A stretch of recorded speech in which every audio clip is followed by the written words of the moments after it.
Kau pikul beban di pundakmu, walau jatuh bangun, sedikit luka dan bahkan memar. Gue di sini tuh belajar bener, bukan jadi bener. Maksudnya, gue belum jadi bener loh, gue masih belajar bener.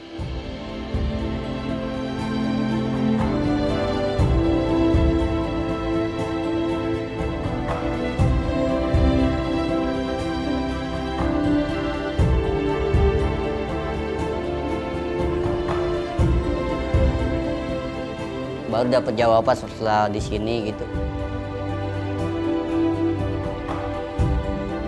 Alhamdulillah enggak, udah semenjak di sini semua apa kegiatannya kayak narkotika, konsumsi, alhamdulillah enggak.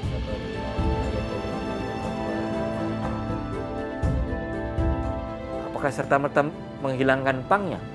Tidak. Maka sebetulnya saya tidak menghilangkan, menghancurkan ideologi pang yang universal, tapi memberi makna.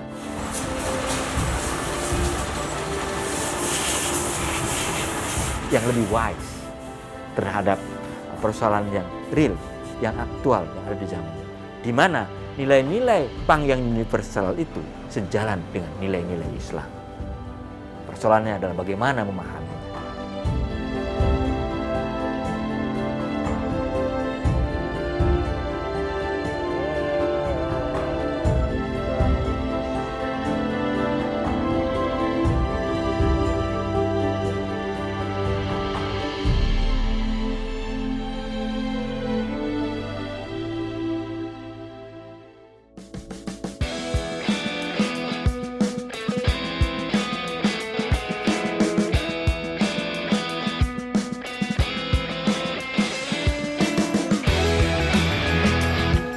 Sebagai negara dengan penduduk muslim terbesar di dunia, subkultur yang masuk dan berkembang seperti punk selalu mendapat stigma negatif dari masyarakat. Bencana dari negeri air mata, ratusan ribu jiwa pergi mendahului. Musik dan utamanya penampilan atau fashion yang mereka kenakan seringkali dianggap berseberangan dengan norma ketimuran.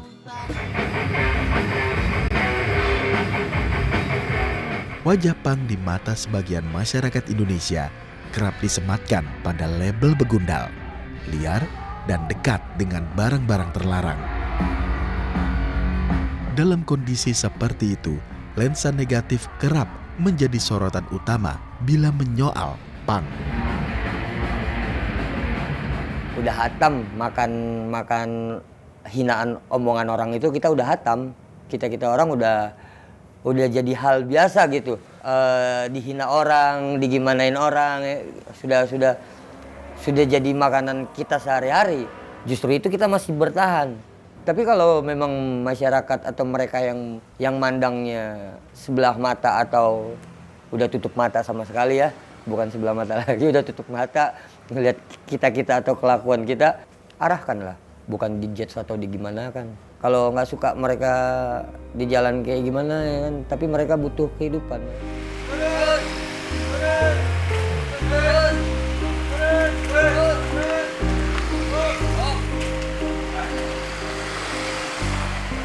Kalau untuk konsumsi psikotropika atau yang lain-lain itu hal biasa ya. Itu menurut gue nggak terlalu gimana. Memang udah apa ya, hal yang biasa, yang lebih ini lagi gue bisa gue nggak bisa cerita lah inilah. Wah serem banget, amit-amit. Gue ngerasain banyak yang nggak bisa gue ceritain soalnya.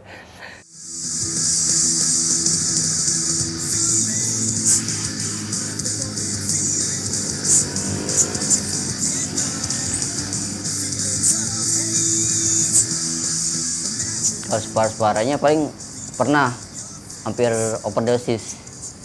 3 hari nggak bangun. Teman-teman udah panik yang kirain udah lewat atau udah meninggal kan. Kebanyakan kalau overdosis itu iya dua kemungkinan, antara meninggal atau dia ada gangguan gitu antara saraf-sarafnya.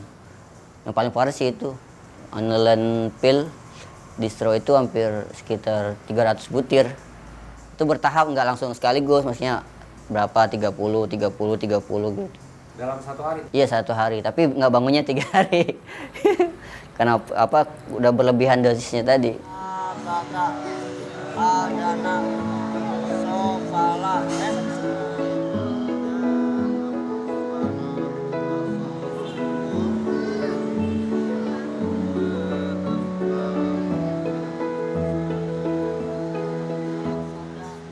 Hidup di jalanan sebenarnya bukanlah menjadi pilihan bagi sebagian besar anak-anak punk.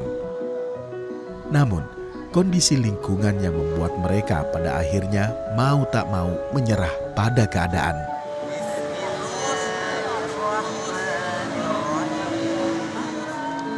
Berangkat dari hal tersebut, Halim Ambia mendirikan sebuah komunitas yang bernama Tasawuf Underground. Berkali-kali gitu ya. Komunitas Tasawuf Underground hadir sebagai wadah untuk merangkul dan mendidik anak-anak punk jalanan dengan nilai-nilai Islam tanpa mengesampingkan ideologi punk itu sendiri. Saya pikir untuk menjadi punk juga bukan karena dorongan diri sendiri, tetapi lebih kepada sebuah kritik sosial atau perlawanan yang kita bisa. Lahirnya tongkrongan anak punk, skenan yang ada, itu harus diakui adalah imbas secara sosial dan politik di masyarakat kita. Lalu mengapa jalan menjadi pilihan? Itu masalahnya. Kata Imam Ghazali, seperti ngengat. Nah, kalau ada cahaya, tabrak. Udah tahu itu obor, tapi dia jatuhkan, dia tabrak. Maka ketika kita mendekati mereka dengan persahabatan yang tulus, lahir akhirnya komunitas yang mampu menjadi tempat sharing, tempat berbagi cerita, tempat berkeluh kesah, tempat mendidik bagi perubahan mental. Saya tidak menghadirkan sisi keustadan yang mencolok mata. Saya melebur layaknya mereka. Kita bicara musik yang sama, atau kita bicara sebuah persoalan yang paling membuat muak anak pang yang sama. Misalnya kita bicara tentang korupsi, kita bicara tentang bagaimana muaknya hengki-pengki politik yang terjadi di Republik ini.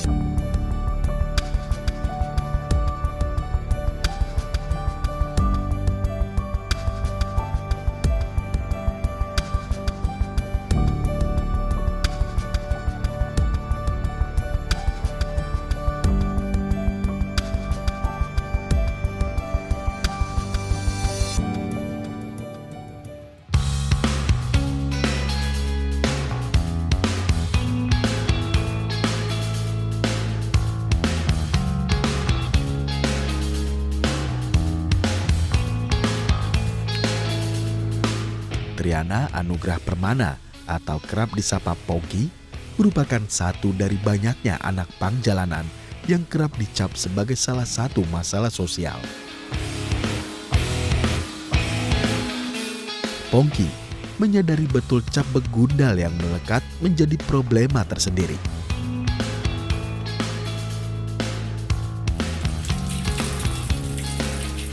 Meski mengubah pandangan masyarakat bukanlah perkara membalikan telapak tangan, namun hal yang ia yakini bahwa Tuhan tak pernah meninggalkan umatnya sendirian. Bismillahirrahmanirrahim. Innalladzina kafaru wa matu. Setiap yang ada di jalan pasti ada di hati kecilnya kepengen kayak orang-orang layaknya loh. Itu pasti, aku yakin. Tapi apa boleh buat? Min ahadihim mil'ul ardi zahaba. Sebelum kenal Pak Ustadz ya udah lama banget. Kok gue begini-gini aja gitu ya. Kok gue kehidupan gue makin begini. Itu udah lama. Jadi memang gak ada yang ngerangkul, memang tidak ada sosok figur, mau gimana.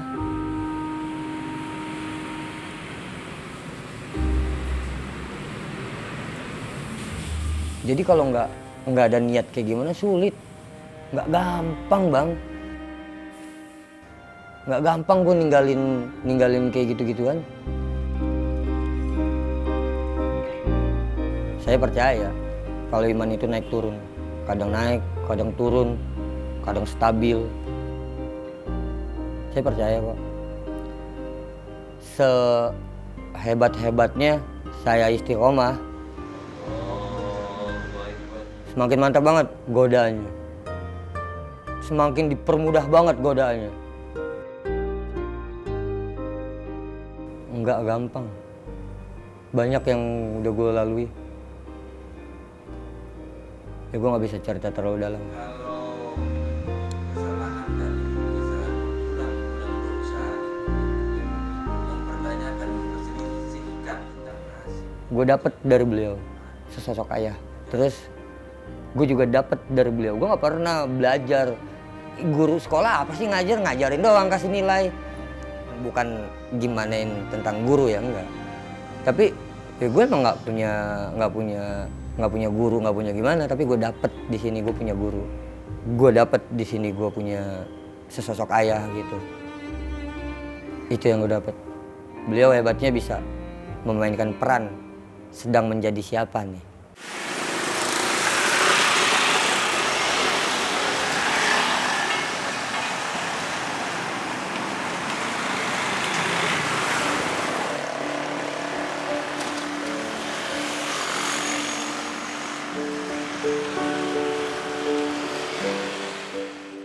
Sementara, memilih jalanan sebagai pelarian hidup bagi Widin Nopansa Eka Putra atau Wadoy semata-mata hanya ingin mencari ketenangan ketika ia tak mendapatkannya di dalam rumah. Pahitnya lika-liku kehidupan jalanan membuatnya lupa akan keluarga, bahkan dengan Tuhannya.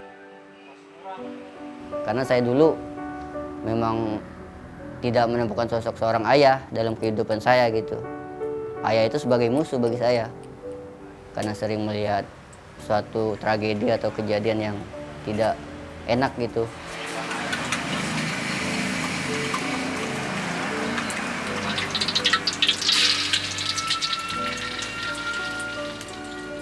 Memang di rumah itu kadang suasana keharmonisan itu dari kecil saya juga kurang gitu, hubungan interaksi sama keluarga. Situnya doang saya paling sedih, pengen pulang ke rumah.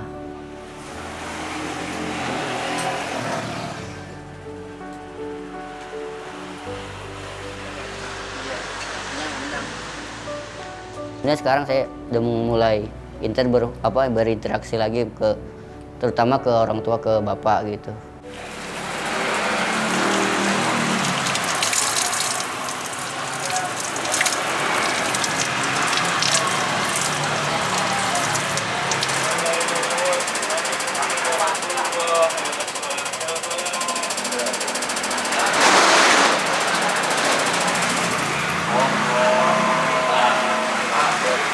Semenjak di sini baru saya mengenal apa itu Islam, apa itu ibadah atau yang lain, sholat ya kan. Lebih mendalami ternyata Islam itu luas gitu. Kita mengadu kepada Tuhan gitu kan dengan segala apa permasalahan kita gitu ya kan.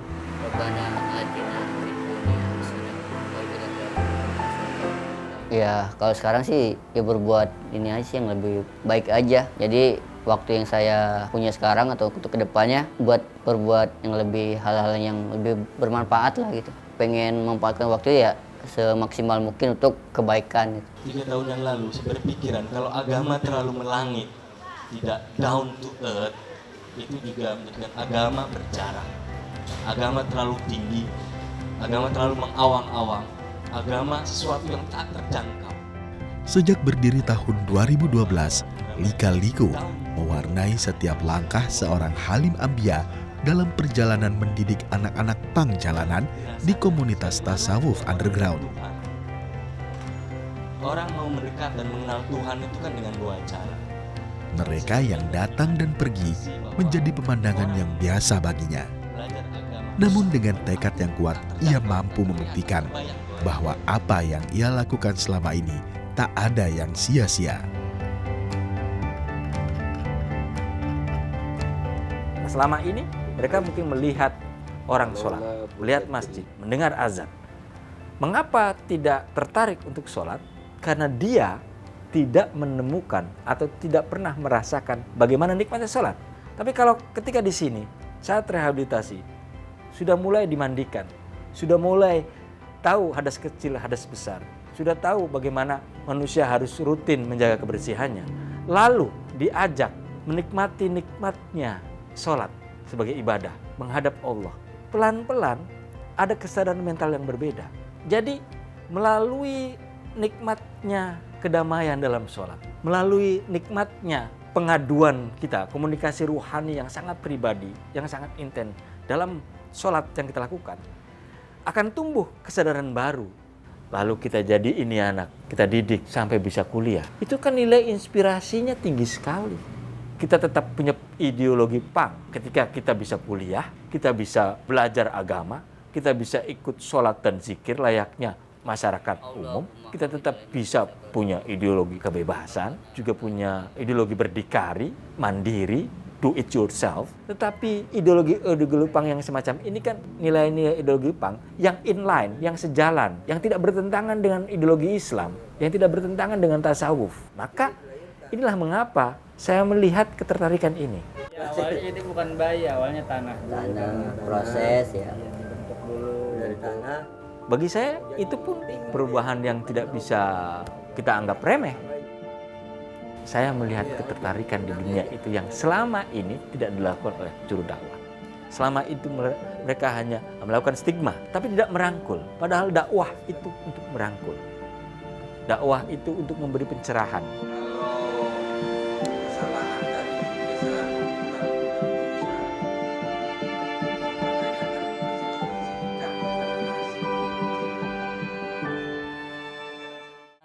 Wala Rasulullahi sallallahu alaihi wasallam wa idza da'aka, dan jika ia mengundangmu fa'ajibhu, maka datanglah. Riwayatkan oleh Imam Muslim. Jika dia mengundangmu, maka datangilah. Dan jika dia memintamu nasihat, maka nasihatilah. Karena biasanya secara Dalam komunitas tasawuf underground, Halim Ambia memberdayakan puluhan anak pang jalanan melalui berbagai macam kegiatan. Anak-anak itu tak hanya sebatas belajar tentang agama, melainkan juga mendapat sebuah pekerjaan pada berbagai sektor usaha dan diberi kesempatan untuk melanjutkan pendidikannya yang sempat terhenti. sepatu boot dogmarnya Pongki tergetar. Ya, akhirnya saya menyusun sebuah formula pemberdayaan, apa yang saya sebut dengan pengenalan peta jalan pulang. Jalan pulang yang saya maksud adalah pertama, jalan pulang kepada Tuhan, yakni usaha pendidikan ruhani mengembalikan kesadaran dia tentang tugas seorang hamba yang menyembah pada Tuhannya. Mengembalikan kesadaran itu melalui apa? Dengan pendidikan ruhaninya, menggunakan sholat dan zikir yang mampu melepaskan dia dari ketergantungan narkoba dan psikotropika. Karena narkoba dan psikotropika ini hal yang begitu besar merusak anak pang, anak jalanan.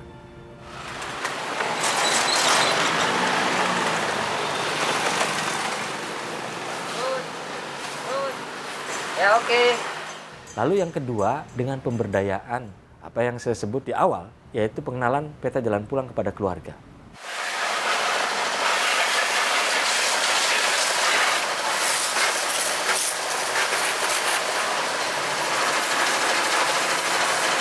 Pengenalan peta jalan pulang kepada keluarga dengan apa?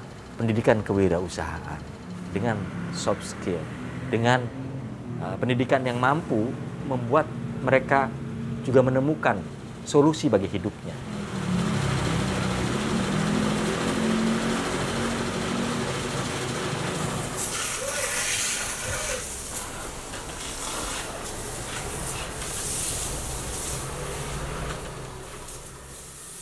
Jadi ada kesadaran mental yang tumbuh di hati mereka untuk melakukan pembenahan. Meskipun misalnya dia dapat dari mengamen itu bisa 200.000, 300.000 sehari. Tapi dia dapat dari cucian mobil paling hanya 30.000, 70.000 banyak, 150. Tapi nilai keberkahan yang dia rasakan berbeda.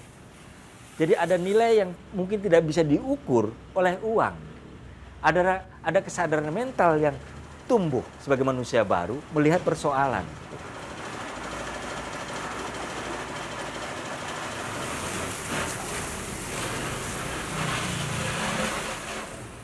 Mungkin dia tidak membahasakan itu sebagai berkah. Tapi dia membahasakan, oh saya nggak tahu ya, dapat 30.000, tapi tenang batin saya. Tapi saya senang, saya enjoy, saya nggak mikirin, karena di sini gampang. Mandi tinggal mandi, minum tinggal minum, tidur nggak diganggu. Coba kalau tidur, makan, minum, mandi di jalanan, bisa ketangkap Satpol PP, dicemooh orang. Kapan gue punya mobil kayak gini? Alhamdulillah. Duitnya mana? Kerja.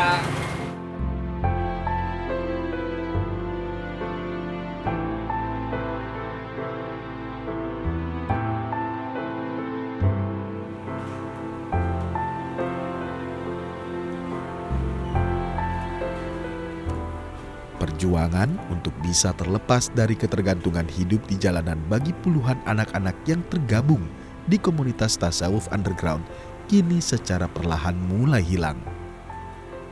Seperti Pongki dan Wadoy yang kini tengah fokus melanjutkan pendidikannya di salah satu universitas yang ada di kawasan Tangerang Selatan, Provinsi Banten. Jadi kaget aja gitu. Saya street punk gitu ya.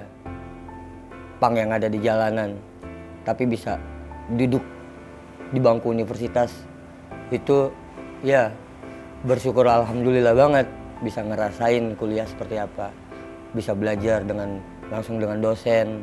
Ya bersyukurlah. Kaget, memang kaget. Awalnya kaget. Ternyata nggak jauh beda kalau kita sama-sama belajar ya kan. Salah itu ya bisa diluruskan lagi.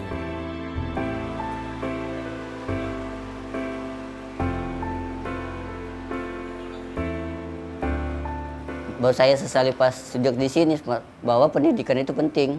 Pendidikan itu penting untuk ya satu untuk diri kita sendiri dan juga untuk bekal buat anak dan istri nanti. Gitu. Semenjak di sini kan misalnya ada pemikiran yang lain terbuka gitu.